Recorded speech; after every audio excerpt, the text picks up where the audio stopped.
எங்க வீட்டுல கூழ் ஊத்துறோம். எங்களுக்கு எப்படின்னா எங்க வீட்டுல கோயில், எங்க ஏரியா கோயில்ல வரும். அந்த கோயில்ல வண்டியிலே நாங்க கூழ் ஊத்துறோம்.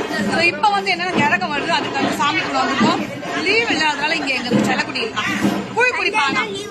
சொண்டியில லீவு இன்னும் பக்திகரமா இருக்கா.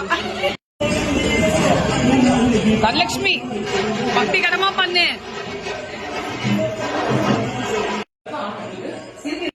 வைப் ஸ்டார்ட் ஆயாச்சு. எங்க ஊர்ல இப்படிதான் கூழ் ஊத்தும். இது எங்க ஏரியா கூழ். இப்படிதான் கோயில்ல மரப்படி ஊத்தும் நாங்கெல்லாம். இப்ப நாங்க வீட்டுல இருந்து எடுத்துட்டு போய் கூழ் ஊத்த போறோம். பாத்துக்கோங்க. தனமா எடுத்துட்டு போய் கொடுங்க. போங்க போங்க. குழம்பு குடுத்துரு எல்லாம் கொடு. கோயில் கூழ் நல்லபடியா சிறப்பா தரமா ஊத்தியாச்சு. சக்சஸ் நல்லபடியா.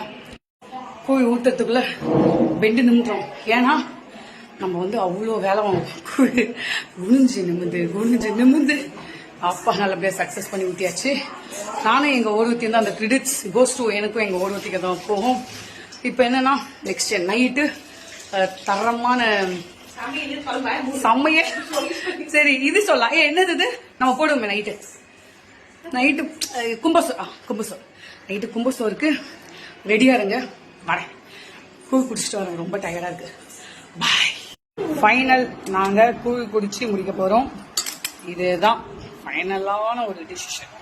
எப்படி இருக்கு? நான் இங்க ஒருத்தையும் ஃபைனலா கூழ் குடிக்கிறோம். கருவடை எங்கடி கருவடை கூழ் காட்டுறா. பின்னாடி பாத்தீங்கன்னா எங்க மாமியார் கூழ் குடிக்கிறாங்க. அவங்களுக்கு சின்ன மாமியார் கூழ் குடிச்சிட்டு இருக்காங்க. ஸோ கூழ் வைபு சிறப்பாக முடிஞ்சது. பாய்.